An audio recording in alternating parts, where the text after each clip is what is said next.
Hi everybody, this is part 2 of our blown engine video for my 2004 Mini Cooper S.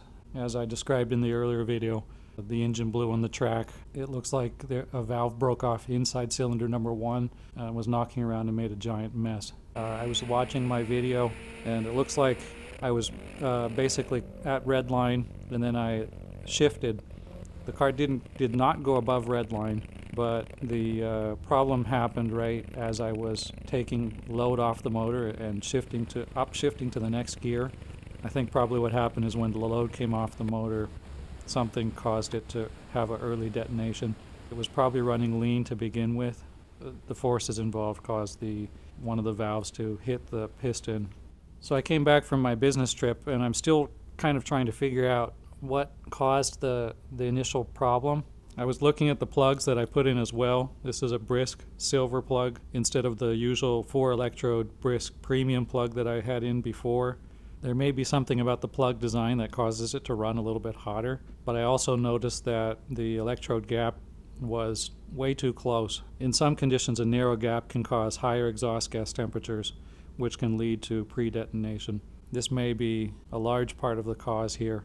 A lean fuel condition may have also been caused by a clogged fuel filter, which is inside the gas tank. Once you reach wide open throttle, the engine basically stops using a feedback loop, and it just dumps fuel and air according to the parameters without using the readings from the O2 sensor. So if there's a limited fuel supply and the car is delivering less fuel than it thinks it is, it has no way to check that. So if the car is not getting as much fuel as it thinks it's getting, this can lead to a lean condition, and the car will have no way of knowing. So I'll be replacing the fuel filter as well, and I'll be making a separate video for that. So today I'll be trying to get this engine out of the car, and I'm going to try to do this without taking the transmission out. I need to use my garage for a few things, and I'd like to be able to roll the car out of here. So one way to do this would be to pull the drive axles, take the transmission and the engine out, and then tie the axles up somehow. That allows me to roll the car around. But I'm just going to see if I can just do a quick and dirty method here.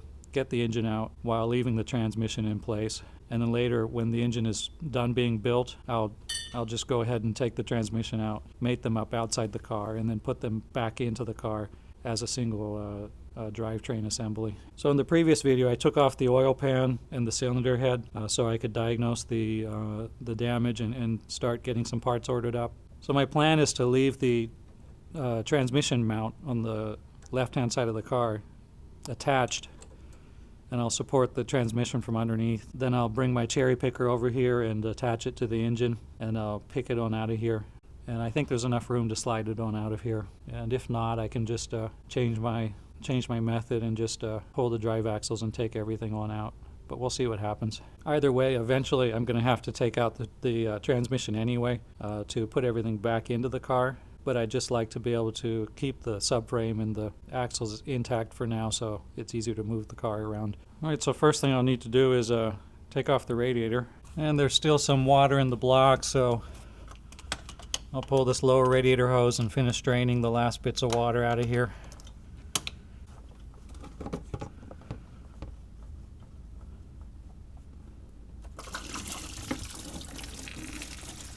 Get the top radiator hose here as well.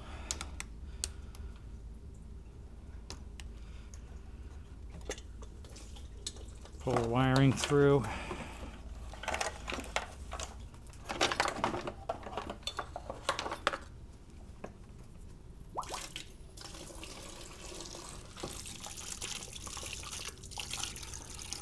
All right, we don't have an oil pan on the bottom of the motor, so before I accidentally break something, I'll remove the oil pickup tube. I don't want to put the engine down on this by accident and bend it.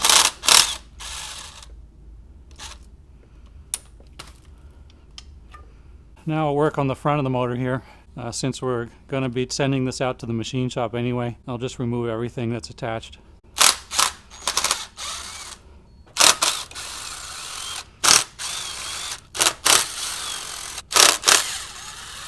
Get this hose out of the way. There's one more here.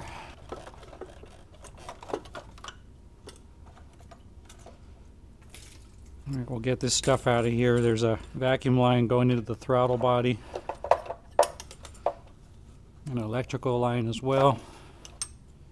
Get that throttle body out of here.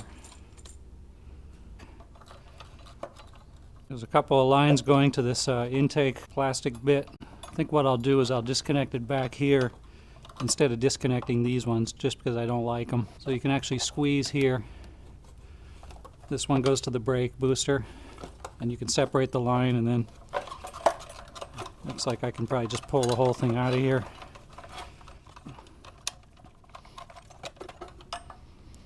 And the other one goes up to the mass airflow sensor. This is for the NOx sensor, and this is for the other mass airflow sensor. I got some extra vacuum tubing here for my boost gauge. Get that out of the way. So now the intake manifold comes right off. And before taking off the supercharger, I need to take off the oil dipstick tube. And I'll get these wires out of the way as well, because these are actually attached to the dipstick tube. And we'll remove the crank position sensor wire. Dipstick tube out. And we have a 16mm bolt attaching the tensioner assembly to the supercharger. Next, we'll get the alternator off, and be sure to have the battery disconnected before taking the alternator off, because this wire is hot. This one right here. The wire is going to try to turn on you, so grab it with a pair of pliers. Otherwise the whole thing is going to try to rotate when you loosen the bolt. Okay, now we'll get off the alternator.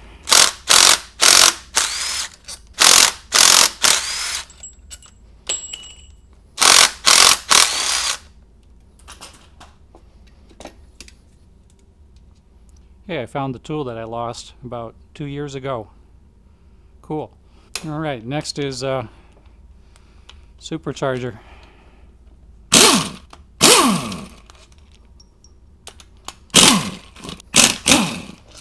Okay, and a whole bunch of water is probably going to come out, so have your bucket ready.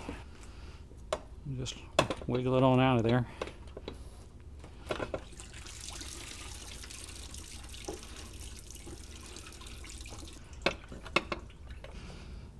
Supercharger. Alright, so that's everything off the front of the engine. So next I think I'll get under the car and get this exhaust out of here. And when you're pulling the exhaust, don't forget to take off the two O2 sensors. So I basically just get on here, put the wrench on, then I hit it a couple times with the hammer. And that loosens it up with no problem. When you take the O2 sensor out, be careful not to let it get dirty. If you think you might get it dirty, put it inside a little plastic bag or something like that.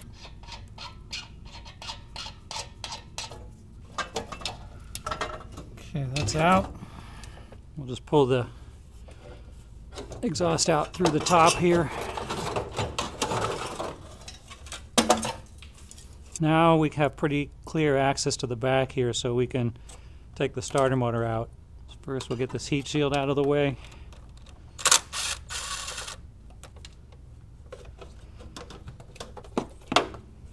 The oil pressure sending wire. Let's take the starter motor out. There's a wiring harness here we got to push up out of the way as well. We'll take off a couple of these front bell housing bolts too, but I'll leave this one in until I'm ready to lift the motor on out of here. Okay, we're back underneath here, so I can remove the starter bolt here and the carrier bearing for the drive axle, and this little dust plate here as well. And I think once I've done all that, I should be able to hook up the cherry picker to this engine, remove the clutch slave cylinder here, support the transmission, remove the last bell housing bolts, and just pull the engine and flywheel away from the transmission and get this thing out of here. And if not, well, I'll just take the transmission out together with it. So first I'll take off these carrier bearing bolts. The two bottom ones are easy.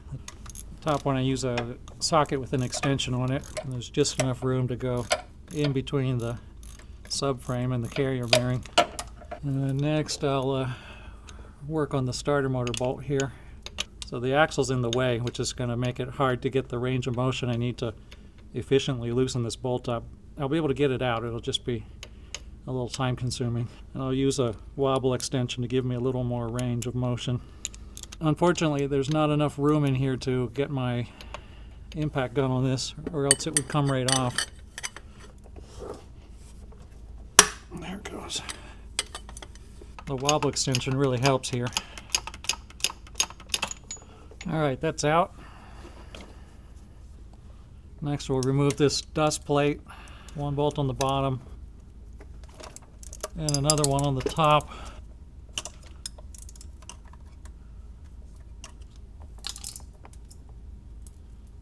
Okay, that should be everything underneath.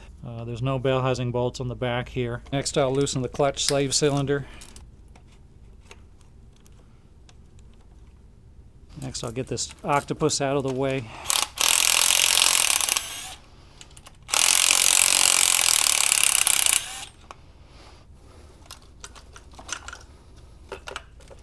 Okay, the toughest bell housing bolt is this one right here. I have to figure out some way to jam the tool in here around all this wiring.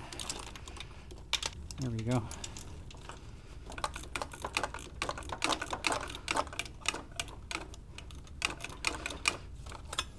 There's no room here.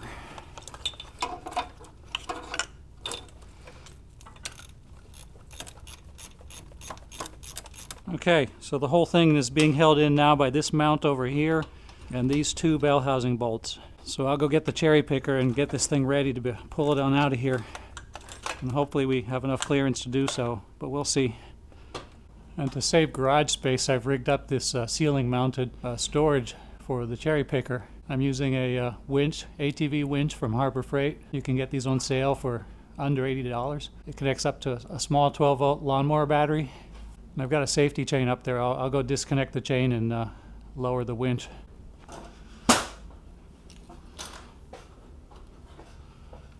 So this is my fail-safe chain.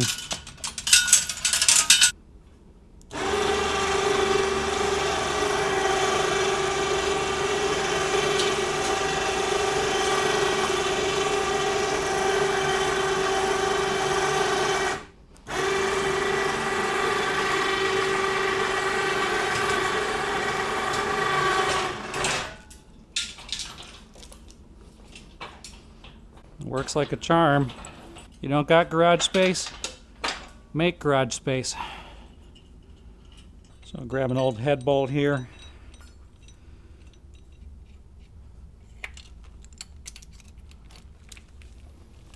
It's a little bit long. Let's shorten it up a bit.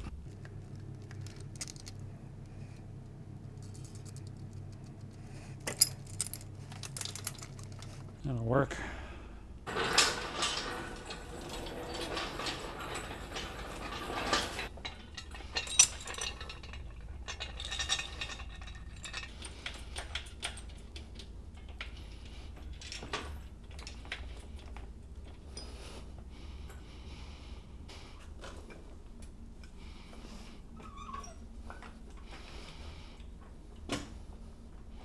Let's take out these last two bell housing bolts now. Start prying this away and see if this is going to work or not.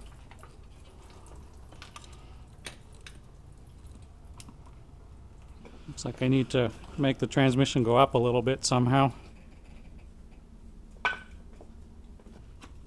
There we go.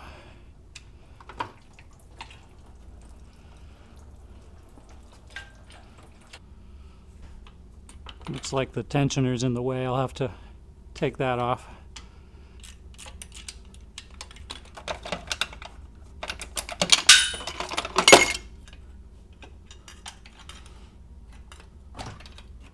There we go.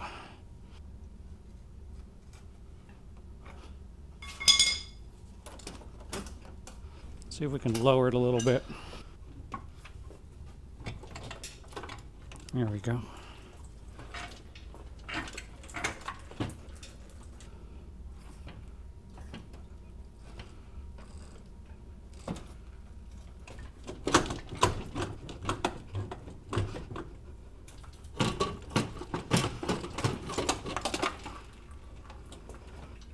Well, looks like I got it out.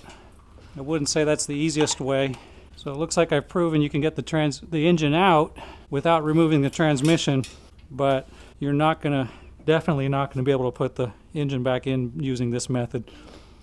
But the good thing is I'll be able to support the transmission and roll the car around like this. And then when I'm ready to put the engine back in, I'll just finish taking on the transmission out and do it like that. Okay, so now I'll take off all the flywheel, the crankshaft pulley, that kind of stuff to get this engine ready to be bored out to 77.5 millimeters, which is a 0.5 millimeter larger than stock. But first I think I'll figure out a way to support this transmission so I can get this car back down on the ground and roll it out into the driveway.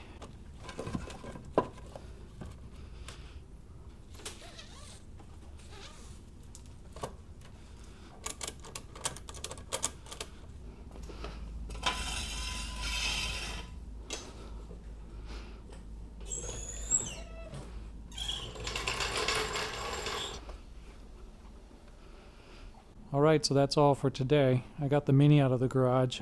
In part 3, we'll remove all the remaining parts from the engine block and get it ready to take out to the machine shop. Thanks for watching. Bye-bye.